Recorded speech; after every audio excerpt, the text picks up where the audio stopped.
La sombra del carnicero. En las calles de El Cairo, bajo el sol implacable de 1992, un hombre murió solo. Tenía 84 años. Los vecinos lo conocían como Tarek Hussein Farid. Llevaba décadas viviendo allí, en un modesto apartamento de la calle Al-Haram. Nadie sabía realmente quién era, o tal vez no querían saberlo. Cuando murieron, los secretos suelen morir con ellos. Pero algunos secretos son demasiado grandes para enterrarse. Algunos gritan desde las tumbas, algunos persiguen a los vivos, porque ese hombre no era Tarek Hussein Farid, era Aribert Haim, el carnicero de Mauthausen. Imagina por un momento que el mal tiene rostro, no el mal de las películas, con cuernos y fuego, el mal ordinario, el que usa bata blanca, el que sonríe mientras trabaja, el que anota observaciones en un cuaderno mientras alguien muere frente a él. Aribert Haim era médico, juró proteger vidas. En cambio, se convirtió en uno de los asesinos más brutales del Tercer Reich. Y cuando la guerra terminó, cuando los tribunales buscaban justicia, él simplemente desapareció. Durante más de 4 décadas fue uno de los nazis más buscados del mundo, más esquivo que Adolf Eichmann, más fantasmal que Josef Mengele. Los cazadores de nazis lo persiguieron por Europa, por Sudamérica, por África. Siempre un paso atrás, siempre demasiado tarde. ¿Cómo puede un monstruo esconderse a plena luz del día? ¿Cómo duerme alguien así por la noche? ¿Y qué significa que el mundo tarde medio siglo en descubrir dónde estaba? Esta es la historia de un hombre que cortó el camino entre la medicina y el asesinato sin pestañear. Un hombre que inyectó gasolina directamente en los corazones de sus víctimas para cronometrar cuánto tardaban en morir, que operaba sin anestesia, que coleccionaba cráneos como otros coleccionan sellos, y luego, una mañana de 1945, se quitó el uniforme, guardó sus instrumentos y caminó hacia la libertad como si nada hubiera pasado. Pero antes de hablar de su huida, antes de seguir su rastro por el mundo, tenemos que regresar al principio.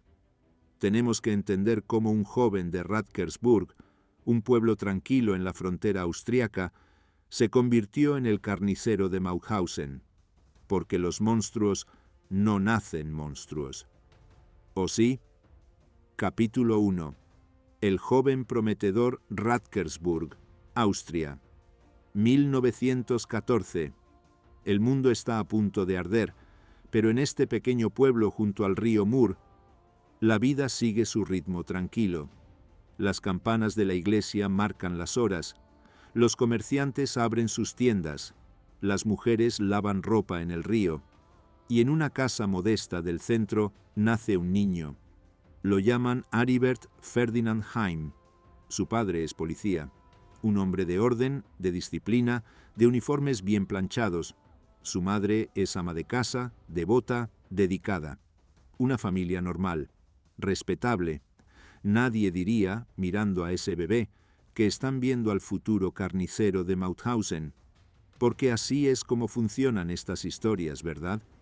Nunca empiezan con el horror, siempre empiezan con algo ordinario, con un bebé que llora, con un niño que juega, con un adolescente que estudia. Aribert crece alto y atlético. Tiene el físico perfecto para el ideal nazi que aún no existe, pero que pronto dominará Europa.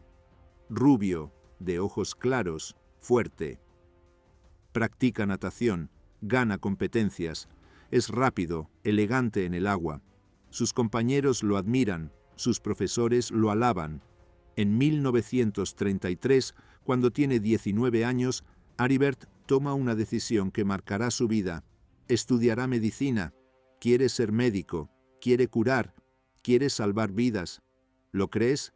Es fácil, desde el futuro, decir que ya había algo oscuro en él, que su elección de la medicina no fue vocación, sino fascinación morbosa, que desde el principio había algo roto. pero la verdad es más incómoda. Probablemente quería ayudar. Probablemente soñaba con curar enfermedades, con aliviar el dolor. La mayoría de los monstruos empiezan con buenas intenciones. Aribert estudia en la Universidad de Graz. Es un estudiante aplicado, no brillante, pero constante. Asiste a clases, toma notas, estudia anatomía, fisiología, farmacología, aprende a leer el cuerpo humano como un mapa, aprende dónde cortar, dónde presionar, dónde inyectar, pero mientras estudia, el mundo a su alrededor está cambiando. En 1938, Adolf Hitler anexa Austria al Tercer Reich. El Anschluss lo llaman, la unión. Pero no es una unión voluntaria, es una invasión disfrazada de bienvenida. Los tanques alemanes ruedan por las calles de Viena mientras multitudes aplauden. Las banderas con la esvástica cuelgan de todos los edificios, y Aribert Heim, estudiante de medicina de 24 años, toma otra decisión. Se une a las SS, las Schutzstaffel, la guardia de élite de Hitler, los hombres de negro, los verdaderos creyentes. No cualquiera podía entrar en las SS. Tenías que demostrar pureza racial, tenías que pasar exámenes físicos, tenías que jurar lealtad absoluta al Führer. Aribert lo hizo todo. ¿Por qué? ¿Qué vio en el nazismo? ¿Qué promesa escuchó en los discursos de Hitler que lo hizo alzar la mano y decir, sí, esto es lo que quiero? Tal vez fue ambición. Las SS ofrecían poder, prestigio, oportunidades. Tal vez fue idealismo retorcido. Creyó de verdad en la superioridad aria, en la necesidad de purificar la raza. O tal vez, y esto es lo más aterrador, simplemente no le importó. Vio una oportunidad y la tomó. Porque esa es otra verdad incómoda sobre el mal. No siempre viene acompañado de convicción fanática. A veces es solo conveniencia. En 1940, Aribert termina sus estudios. Es doctor. Tiene su título, su bata blanca, su juramento hipocrático. Y ahora, como médico de las SS, tiene algo más: acceso ilimitado a cuerpos humanos. Porque la guerra ha comenzado, y con la guerra vienen los campos. Primero lo destinan al frente oriental. Sirve como médico militar. Cura heridas, trata infecciones, opera soldados heridos. Hace su trabajo. Salva vidas alemanas. Es eficiente, se dice de él. Profesional. Nadie se queja. Pero el frente oriental es brutal. La guerra contra la Unión Soviética es un matadero. Los soldados caen por miles. El frío, el hambre, las balas. Aribert ve más muerte en esos meses que la mayoría de la gente en toda su vida. ¿Eso lo endureció? ¿Lo desensibilizó? ¿O ya estaba desensibilizado antes? En 1941 lo transfieren. Nueva destinación. Mauthausen. Campo de concentración de categoría 3. El nivel más duro. El reservado para los irrecuperables. Los enemigos del Reich que no merecían ni la posibilidad de redención. Mauthausen no era solo un campo de trabajo, era una máquina de muerte, y Aribert Heim acababa de convertirse en una de sus piezas fundamentales. Cuando llega a Mauthausen, tiene 27 años, joven, apuesto, atlético, todavía nada. Los prisioneros que lo ven entrar por primera vez piensan, otro médico.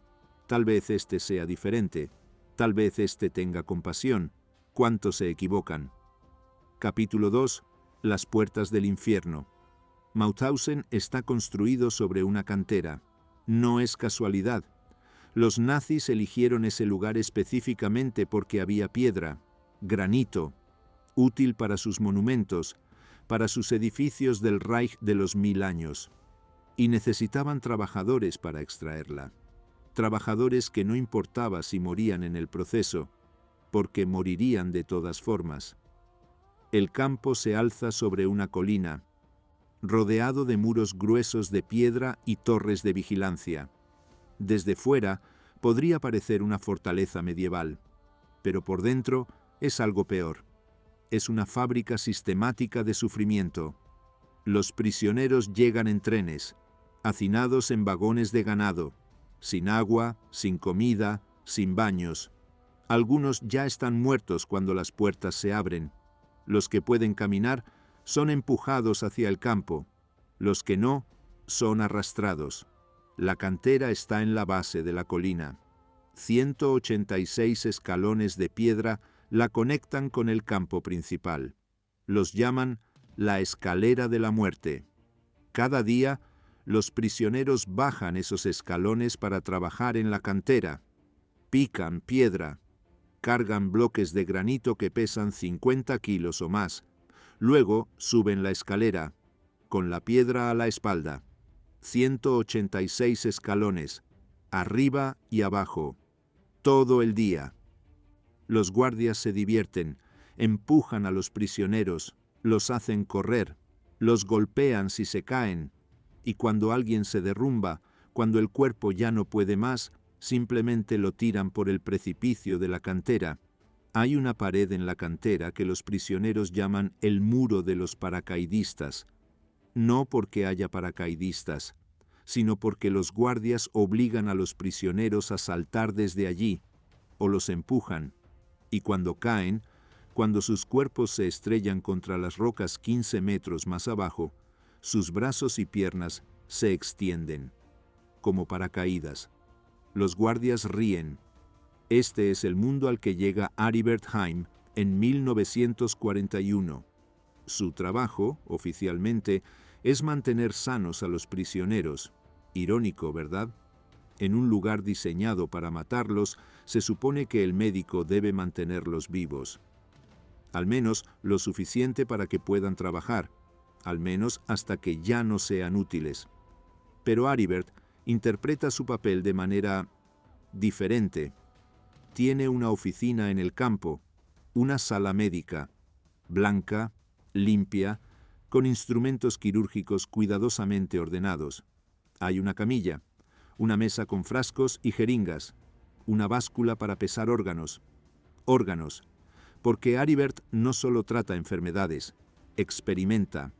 Los prisioneros son llevados ante él por diferentes razones. Algunos están enfermos, otros heridos, algunos simplemente fueron seleccionados al azar durante un recuento. No importa. Una vez que entran en la sala médica de Aribert Haim, pocos salen vivos. Hay un testimonio de un sobreviviente llamado Jean-Claude Pressac. Lo registró años después, cuando finalmente pudo hablar de lo que vio. Pressac describe cómo Aribert operaba sin anestesia, cómo abría abdómenes con bisturí mientras los prisioneros gritaban, cómo extraía órganos para estudiarlos, riñones, hígados, estómagos, los pesaba, los medía, anotaba observaciones en su cuaderno con letra clara y metódica, luego los guardaba en frascos con formol, o simplemente los tiraba, y el prisionero, abierto sobre la mesa, desangrándose, gritando, rogando. Aribert lo ignoraba. Seguía trabajando, como si fuera un mecánico desarmando un motor, como si el dolor de ese hombre no fuera más real que el chirrido de una bisagra oxidada. Pero la especialidad de Aribert, su sello particular, era diferente. Inyecciones directas al corazón. Tomaba una jeringa, la llenaba con diferentes sustancias, gasolina, fenol, veneno. Luego la clavaba directamente en el pecho del prisionero, en el corazón, y cronometraba cuánto tiempo tardaba la víctima en morir. Anotaba los datos, comparaba resultados. Era científico, se decía a sí mismo. Estaba aprendiendo, contribuyendo al conocimiento médico, pero no era ciencia, era tortura. Otro testimonio, de un prisionero llamado Hans Marschalek, que sobrevivió Mauthausen y pasó décadas documentando sus horrores. Marschalek recuerda un día de octubre de 1941.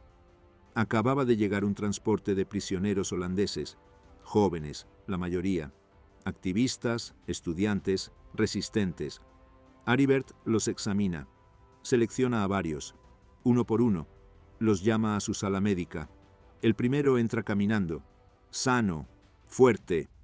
Aribert le ordena desnudarse, lo pone en la báscula, anota su peso, luego le pide que se acueste en la camilla. El joven obedece, no sabe qué esperar. Tal vez un examen médico rutinario, tal vez.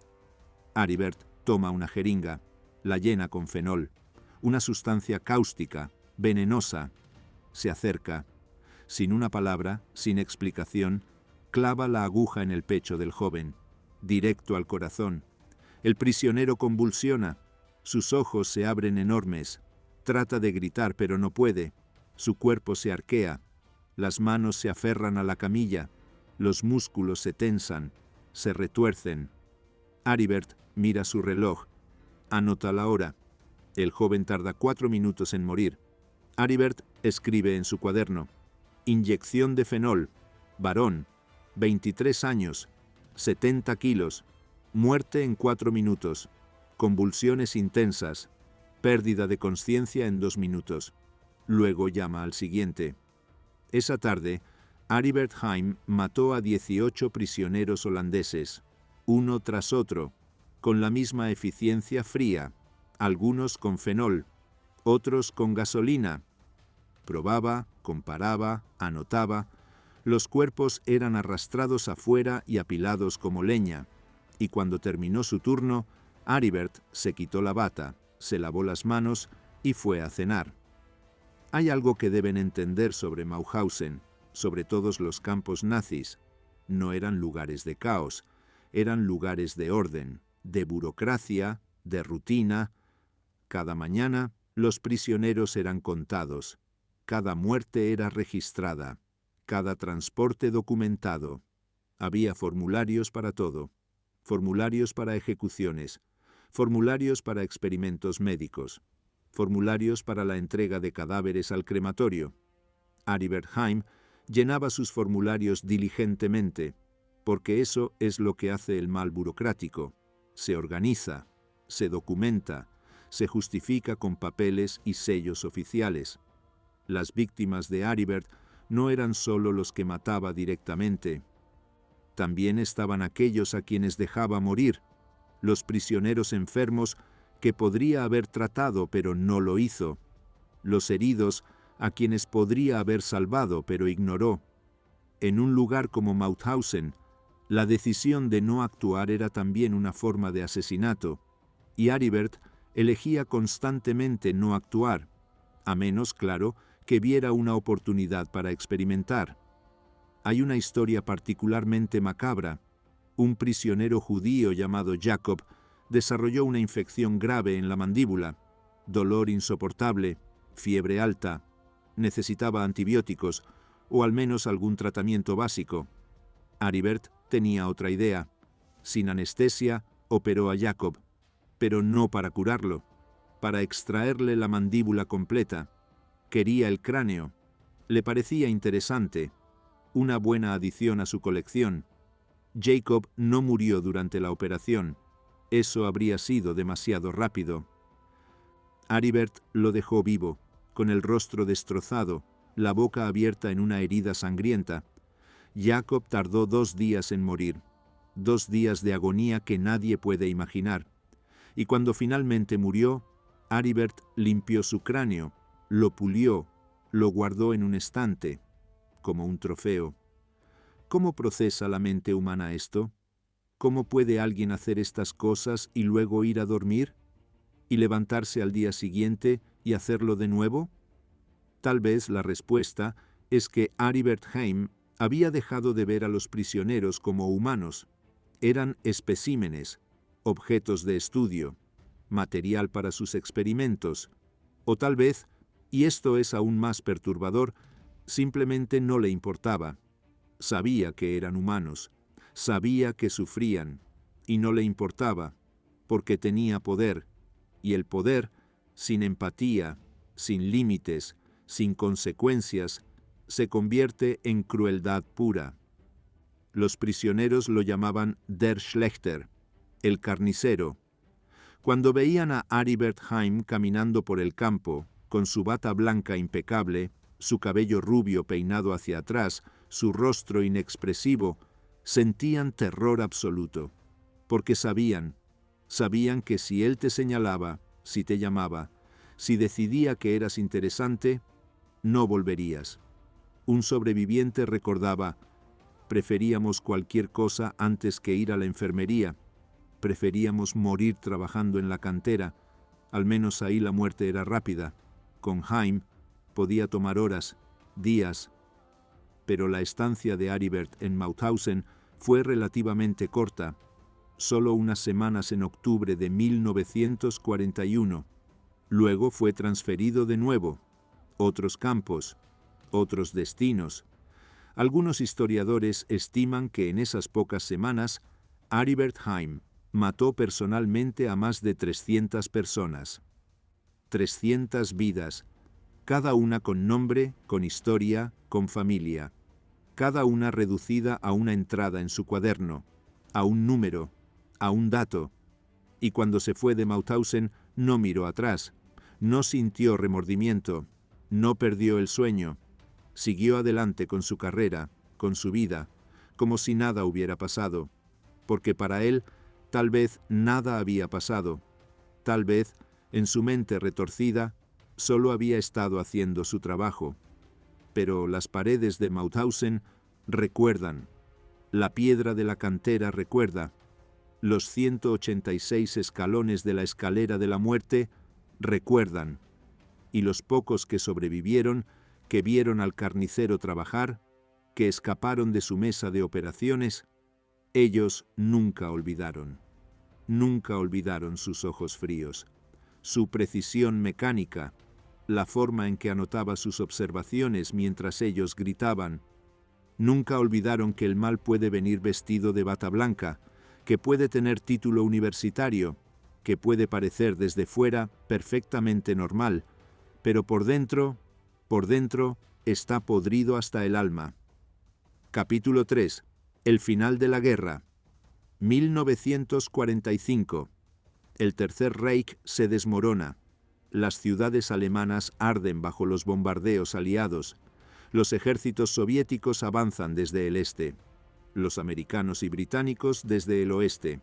El Reich de los 1000 años, que Hitler prometió, durará apenas 12, y en algún lugar de Alemania, Aribert Haim se quita su uniforme de las SS, pieza por pieza, la chaqueta negra con las insignias de calavera, los pantalones, las botas, todo lo que lo identifica como miembro de la élite nazi.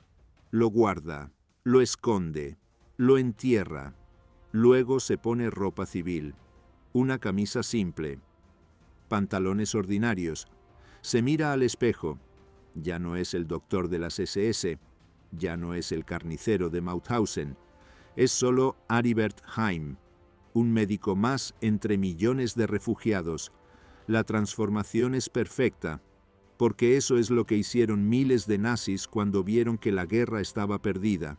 Simplemente desaparecieron. Se mezclaron con la multitud de desplazados, de sobrevivientes, de huérfanos que vagaban por Europa en esos días caóticos.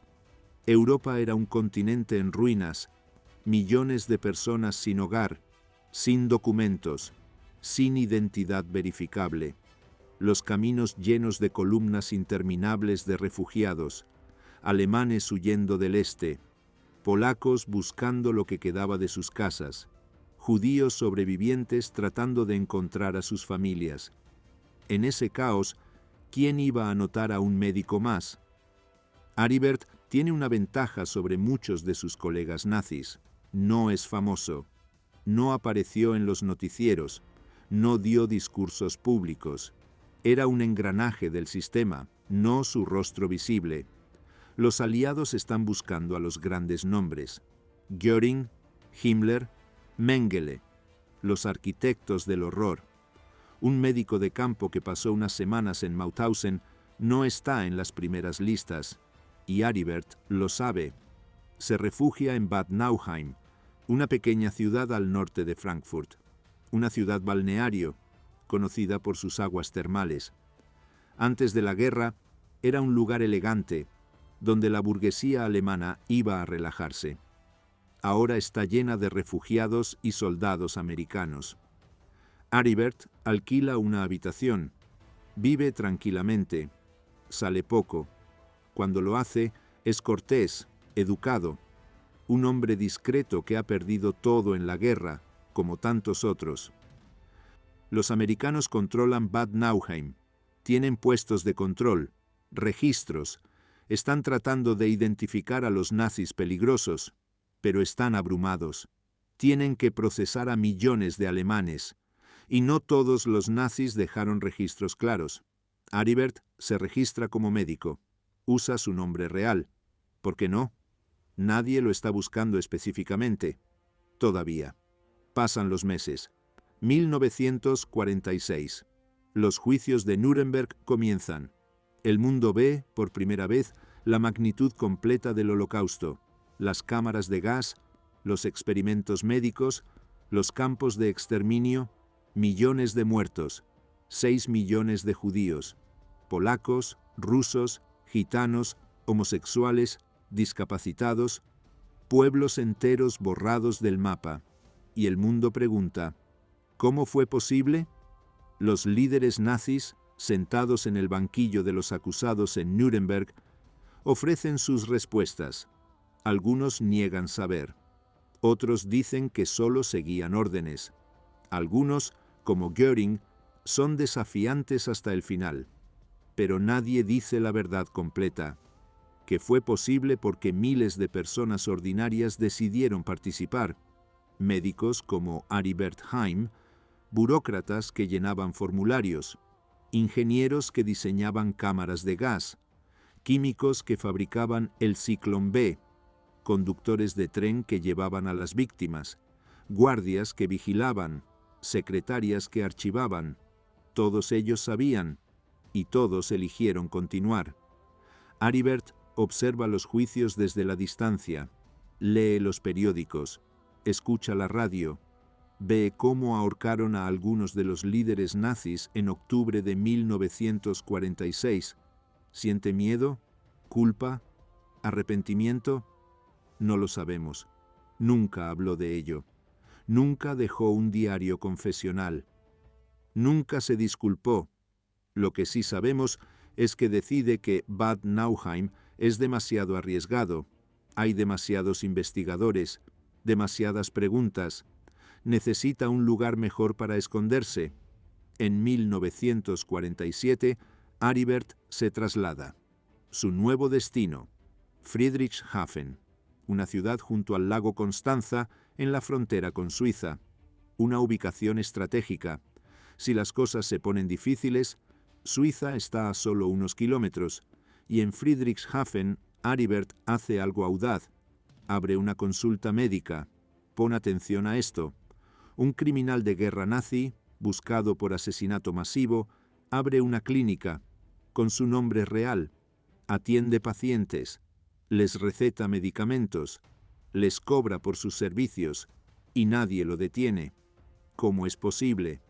Porque en la Alemania de posguerra había una necesidad desesperada de médicos. Millones de personas necesitaban atención. Los hospitales estaban destruidos. Muchos médicos habían muerto en la guerra. Los que quedaban estaban abrumados. Las autoridades necesitaban doctores.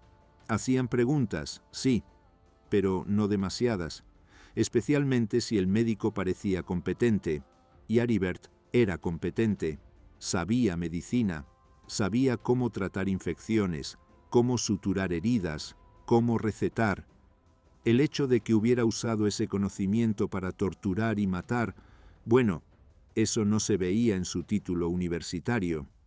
Los pacientes lo describían como profesional, frío, tal vez. No era el tipo de médico que te pregunta por tu familia o hace bromas para relajarte, pero hacía su trabajo. Te examinaba, te diagnosticaba, te daba tratamiento y te cobraba. Porque Aribert Heim, el carnicero de Mauthausen, estaba reconstruyendo su vida. Estaba ganando dinero, estaba siendo respetado de nuevo, como si los años 41, 42, 43 nunca hubieran existido, como si las 300 personas que asesinó fueran solo una pesadilla que alguien más tuvo. Pero mientras Aribert atiende pacientes en Friedrichshafen, algo está cambiando en Europa. Los sobrevivientes están hablando. Al principio, nadie quería escucharlos. La gente estaba cansada de la guerra. Querían reconstruir, olvidar, seguir adelante. Los testimonios de los campos de concentración eran demasiado horribles, demasiado perturbadores, pero los sobrevivientes no podían olvidar, no podían seguir adelante. Llevaban las cicatrices, los números tatuados en sus brazos, las pesadillas cada noche, y querían justicia. Hans Marschalek, el prisionero que había visto a Aribert trabajar en Mauthausen, sobrevivió, contra todo pronóstico, y cuando fue liberado, cuando finalmente pudo respirar aire libre, hizo una promesa: documentaría todo, cada nombre, cada fecha, cada crimen. Marschalek pasó años recopilando testimonios, hablando con otros sobrevivientes, reuniendo evidencias, creando listas de los perpetradores, y en esas listas apareció un nombre: Dr. Aribert Heim.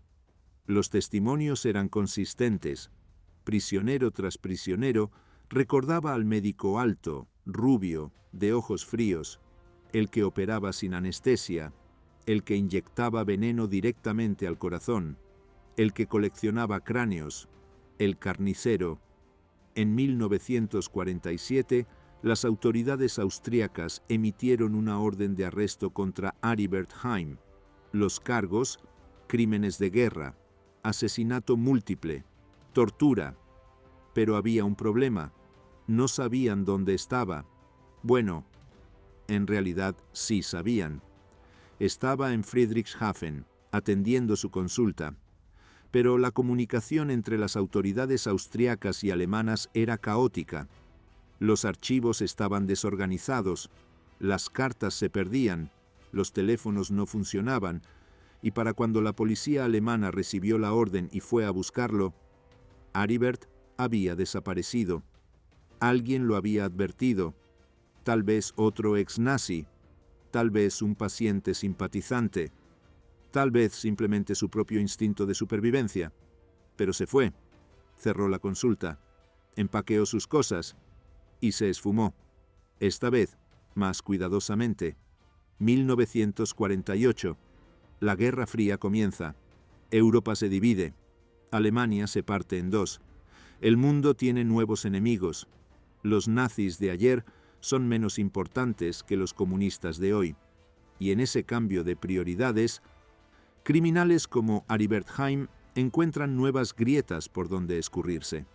Reaparece brevemente en Berlín, luego en Baden-Baden, siempre moviéndose, nunca quedándose demasiado tiempo en un lugar. Trabaja aquí y allá, consultas temporales, trabajos en hospitales pequeños, nada que llame la atención. Pero hay algo que Aribert no puede abandonar: su amor por el deporte. Sigue nadando, compite en eventos locales, bajo su nombre real. Es una arrogancia increíble, o una estupidez, o tal vez una mezcla de ambas. Pero Aribert Heim no puede resistir. La natación es parte de su identidad, y seguir compitiendo le hace sentir que aún es quien era antes de la guerra: el joven prometedor, el atleta, el hombre admirado, no el monstruo. En 1952, Aribert hace algo aún más audaz: se casa. Su esposa se llama Friedel. Es una mujer alemana, de buena familia. No está claro cuánto sabe sobre el pasado de Aribert. Él le dice que fue médico militar, que sirvió en el frente, que vio cosas horribles. Todo eso es cierto, técnicamente. Solo omite los detalles. Tienen hijos, 2 hijos, un niño y una niña. Aribert es un padre presente, estricto, dicen quienes lo conocieron, pero no cruel. Juega con sus hijos, los lleva a nadar, les enseña disciplina, una familia normal, una vida normal, excepto que el padre es un asesino en masa prófugo. Durante los años 50, Aribert mantiene un perfil relativamente bajo. Trabaja como médico en diferentes lugares, gana suficiente dinero, nada espectacular, pero vive cómodamente, y mientras tanto, el mundo parece olvidar. Los juicios de Nuremberg terminaron. Los grandes criminales fueron ejecutados o encarcelados. Alemania se está reconstruyendo. Hay una nueva generación creciendo. Una generación que no quiere hablar de la guerra. Es más fácil olvidar, pero algunos no olvidan. Simon Wiesenthal, un sobreviviente de los campos, un hombre que perdió a 89 miembros de su familia en el Holocausto y que dedicó su vida a una misión: encontrar a los nazis que escaparon. Wiesenthal abre el Centro de Documentación Judía en Viena. Comienza a recopilar información, nombres, fotografías, testimonios, crea archivos, contacta a gobiernos, presiona para que actúen, y en sus archivos está Aribert Heim. Wiesenthal sabe que Heim está en algún lugar de Alemania, sabe que probablemente está trabajando como médico, pero Alemania es grande, y Heim es cuidadoso. Durante años, Wiesenthal busca, pregunta, investiga, pero Aribert siempre está un paso adelante. Hasta que comete un error. En 1962, Aribert compra una propiedad, un edificio de apartamentos en Berlín, lo pone a su nombre, una inversión, piensa, algo para asegurar el futuro de su familia. Pero los registros de propiedad son públicos, y eventualmente alguien conecta los puntos. Ese hombre, Aribert Heim, que compró el edificio en Berlín, el mismo nombre que aparece en las listas de criminales de guerra buscados. ¿Puede ser el mismo? La policía investiga. Discretamente al principio. Confirman. Sí, es él. El doctor Aribert Heim, el carnicero de Mauthausen. Vive en Baden-Baden. Tiene una familia, una consulta médica. En 1962, después de 17 años prófugo, las autoridades finalmente están listas para arrestarlo. Preparan la operación. Silenciosamente. No quieren alertarlo. Esta vez no escapará. Fijan una fecha, el 20 de septiembre de 1962. Pero hay alguien dentro de la policía, alguien que simpatiza con los viejos nazis, o alguien que fue sobornado. Nunca se supo con certeza. Lo que sí se sabe es que, días antes del arresto planeado, Aribert Heim recibe una llamada telefónica. Breve, anónima. «Van a venir por ti, pronto». Aribert cuelga. Se queda quieto por un momento, mirando por la ventana de su consulta. Las calles tranquilas de Baden-Baden, su vida cómoda, su familia, y toma una decisión. Se va. Esa misma noche, empaca una maleta, documentos importantes, algo de dinero. Le dice a su esposa que tiene que irse por unos días. Trabajo, no te preocupes. Ella no sospecha nada. Aribert Heim sale de su casa, camina hacia su auto, conduce hacia la frontera y desaparece. Cuando la policía llega el 20 de septiembre, encuentran la casa vacía, la consulta cerrada, los vecinos confundidos. ¿El doctor Heim? Sí, lo conocemos. Hombre tranquilo, buen médico. ¿A dónde fue? No sabemos. Las autoridades interrogan a la esposa. Ella está genuinamente sorprendida. No sabe nada. Creía que su marido era un médico respetable con un pasado militar. Ahora le están diciendo que es un asesino en masa. Su mundo se derrumba. Los hijos son demasiado jóvenes para entender completamente. Solo saben que papá se fue y no va a volver. La búsqueda se intensifica. Se emiten órdenes de arresto internacionales. Fotografías de Aribert son distribuidas. Su descripción enviada a todas las policías de Europa. Pero es demasiado tarde. Aribert Heim, por segunda vez en su vida, Ha desaparecido exitosamente, y esta vez se asegurará de que nadie lo encuentre. Capítulo 4. El fantasma de Europa. 1962. Aribert Heim cruza la frontera alemana. Su destino inmediato: España. ¿Por qué España? Porque bajo el régimen de Francisco Franco, España era un refugio seguro para nazis fugitivos. Franco no tenía interés en perseguir a viejos aliados del Eje, y las autoridades españolas hacían la vista gorda ante europeos sin muchas preguntas. Aribert llega a Barcelona, luego se mueve a Madrid. Permanece semanas en cada lugar, nunca demasiado tiempo, siempre en hoteles discretos, siempre pagando en efectivo. Pero España no es el plan final, es solo una escala. Desde España, Aribert toma un ferry hacia el norte de África, primero Marruecos, luego, finalmente, Egipto, El Cairo, una ciudad enorme, caótica, millones de personas, un lugar perfecto para perderse, y en 1963 Aribert Heim llega a la capital egipcia y se convierte en Tarek Hussein Farid. El cambio no es solo de nombre, es de identidad completa. Se convierte al Islam, estudia árabe, se deja crecer la barba, adopta las costumbres locales, reza 5 veces al día. ¿Es fe genuina? Probablemente no. Es supervivencia. Es camuflaje perfecto. Porque ¿quién va a buscar a un médico nazi austríaco en una mezquita de El Cairo? Aribert alquila un apartamento modesto en la calle Al-Haram, no lejos de las pirámides, una zona de clase media, ni rica ni pobre, perfectamente anónima, y allí se establece. Durante los primeros años vive del dinero que trajo consigo, ahorros, propiedades que vendió antes de huir. Su familia en Alemania le envía dinero ocasionalmente. Los ingresos del edificio de apartamentos en Berlín que compró años atrás. Esa propiedad, irónicamente, sigue generándole ingresos durante décadas. El mismo error que casi lo delata es también lo que le permite sobrevivir en el exilio.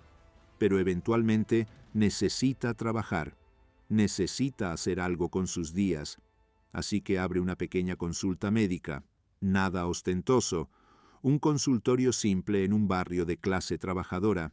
Trata a egipcios pobres, a refugiados palestinos, a gente que no puede permitirse hospitales caros, y según todos los testimonios, es un buen médico, amable con los pacientes, cuidadoso con los diagnósticos, cobra poco, a veces no cobra nada si alguien no puede pagar. Los vecinos lo recuerdan con cariño. El doctor alemán, lo llamaban. Un hombre bueno, muy correcto, muy educado. Es difícil reconciliar estas dos imágenes. El doctor que operaba sin anestesia en Mauthausen por diversión, y el doctor que trataba niños egipcios enfermos con paciencia y gentileza. ¿Cómo puede la misma persona hacer ambas cosas? Tal vez las circunstancias cambian a las personas. Tal vez Heim, lejos del ambiente nazi, lejos de la presión de probar su lealtad al régimen, simplemente dejó de matar. O tal vez siempre fue un psicópata funcional, capaz de activar y desactivar su humanidad según le convenía. En Mauthausen, matar era ventajoso, le daba prestigio, le daba material para sus investigaciones, le daba satisfacción enfermiza. En El Cairo, matar era peligroso, llamaría la atención, pondría en riesgo su tapadera, así que no mataba. Pero eso no lo hace menos monstruoso, simplemente lo hace pragmático. Capítulo 5. La búsqueda interminable. Mientras Aribert vive tranquilamente en El Cairo, el mundo lo busca. Simon Wiesenthal nunca dejó de buscar, año tras año, década tras década. Wiesenthal seguía pistas por toda Europa. Alguien reportó haber visto a Heim en Sudamérica. Otro testigo lo ubicó en España. Hubo rumores de que estaba en Libia. Todos resultaron ser falsos. La familia de Heim en Alemania fue vigilada constantemente.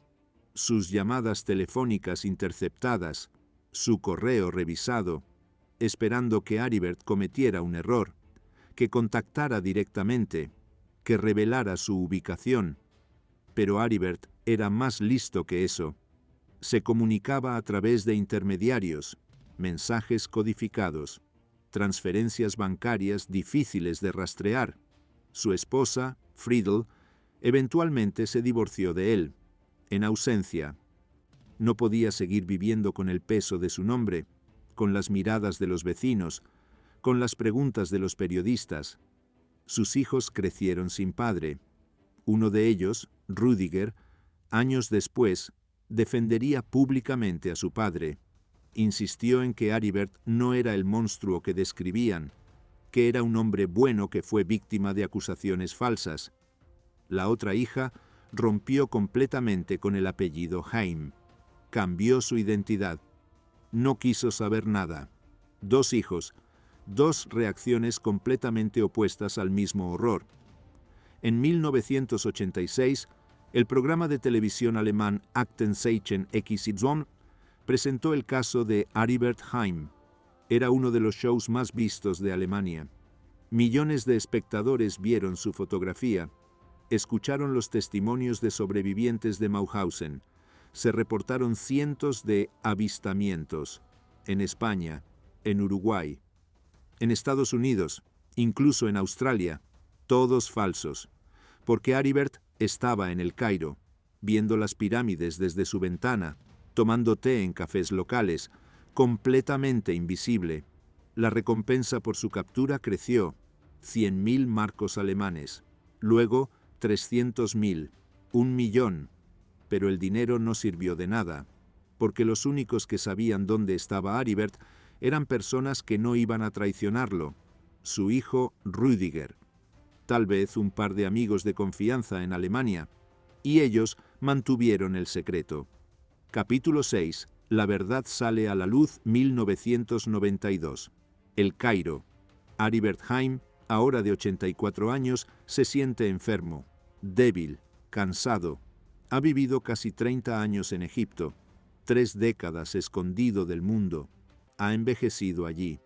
Se ha convertido en parte del paisaje de la calle Al-Haram. Pero el tiempo alcanza a todos, incluso a los monstruos. En agosto de ese año, Aribert sufre un cáncer rectal, avanzado, incurable. Muere solo en su apartamento, sin familia cerca, sin que nadie sostenga su mano. Un vecino encuentra el cuerpo días después, por el olor. Las autoridades egipcias se encargan del cuerpo. Lo identifican como Tarek Hussein Farid. Lo entierran rápidamente según costumbre musulmana, en el Zemb de la ciudad. Y el mundo sigue sin saber que Aribert Heim ha muerto. La búsqueda continúa. Durante 17 años más. Simon Wiesenthal murió en 2005, a los 96 años, sin saber que Aribert Heim llevaba muerto 13 años. En 2008, el caso Heim vuelve a los titulares. La ZDF, cadena alemana de televisión, hace un documental. La policía alemana intensifica nuevamente la búsqueda. Hay presión mediática, presión política. Y entonces, en 2009, llega la revelación. El hijo de Aribert, Rüdiger, decide hablar, después de años de silencio, después de mantener el secreto durante 17 años. Contacta a los medios, da una entrevista explosiva. Mi padre murió en Egipto en 1992. El mundo queda atónito. ¿Cómo es posible? ¿Durante todo este tiempo estuvo muerto? ¿Y nadie lo supo? Rüdiger muestra pruebas, fotografías de su padre en el Cairo, cartas, documentos, un diario que Aribert mantuvo durante sus años en Egipto. Las autoridades alemanas investigan, envían equipos a Egipto, localizan el apartamento en Al-Haram, entrevistan a vecinos, todos confirman la historia. Sí, conocían al doctor alemán, hombre tranquilo, murió hace años, encuentran su tumba, exhuman el cuerpo. Las pruebas de ADN confirman la identidad, Es él, Aribert Heim, el carnicero de Mauthausen, muerto y enterrado desde hace 17 años. La noticia genera reacciones mixtas. Algunos se sienten aliviados. El monstruo está muerto. Ya no es una amenaza. Otros sienten frustración. Nunca fue capturado. Nunca enfrentó un juicio. Nunca pagó por sus crímenes. Los sobrevivientes de Mauthausen, los pocos que aún vivían, sienten rabia. Murió tranquilo en su cama, dijo uno, mientras nosotros cargamos con las pesadillas de lo que nos hizo durante 70 años. Otro sobreviviente agregó, se escapó, ganó, vivió una vida larga, y nosotros perdimos familias enteras. Epílogo. La pregunta que queda hoy.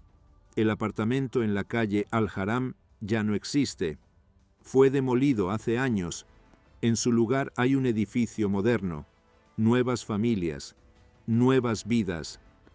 Las pirámides siguen ahí, por supuesto, testigos silenciosos de miles de años de historia humana, y también testigos de los últimos 30 años de Aribert Heim. Mauthausen es ahora un memorial. Miles de personas lo visitan cada año. Caminan por donde caminaron los prisioneros, ven los barracones, la cantera, los 186 escalones de la escalera de la muerte. Hay placas con nombres, fotografías de víctimas, testimonios en las paredes, pero ninguna de esas placas menciona a Aribert Heim, no directamente, porque su legado no es de memoria, sino de olvido, de sombras, de preguntas sin respuesta. ¿Cómo puede un hombre hacer lo que hizo y luego vivir tranquilamente durante 50 años? ¿Sentía remordimiento? ¿Soñaba con sus víctimas? ¿O simplemente siguió adelante, como si nada hubiera pasado? Su diario, encontrado después de su muerte, no da respuestas claras. Habla de su vida en Egipto, de su trabajo como médico, de su soledad, pero no menciona Mauthausen, no menciona la guerra, no menciona a las personas que mató. Es como si esa parte de su vida nunca hubiera existido, o tal vez, para él, nunca importó, porque eso es lo más aterrador de todo, no que Aribert Heim fuera un monstruo, sino que probablemente nunca se consideró uno. Para él, todo fue trabajo, deber, órdenes, y cuando las órdenes terminaron, simplemente se dedicó a otra cosa, esa normalidad, esa capacidad de desconectarse de la humanidad de sus víctimas. Eso es lo verdaderamente monstruoso, porque significa que el mal no siempre es obviamente monstruoso. A veces usa bata blanca, a veces saluda cortésmente, a veces trata niños enfermos con amabilidad, y luego, cuando las circunstancias cambian, puede convertirse en la peor pesadilla de alguien. Aribert Heim murió impune, sin juicio, sin castigo, pero la historia lo recuerda, los sobrevivientes lo recuerdan, y mientras haya alguien que cuente su historia, que no permita que se olvide, entonces tal vez, de alguna manera, no ganó del todo, porque la justicia no siempre llega en una sala de tribunal, a veces llega en la memoria, en no olvidar, en decir sus nombres, los nombres de las víctimas, las 300 personas que mató personalmente, los miles que sufrieron bajo su bisturí. Ellos merecen ser recordados, y Aribert Heim merece ser recordado exactamente por lo que fue, no como Tarek Hussein Farid, el amable doctor de El Cairo, sino como el carnicero de Mauthausen, un asesino que escapó de la justicia, pero no de la historia. Fin.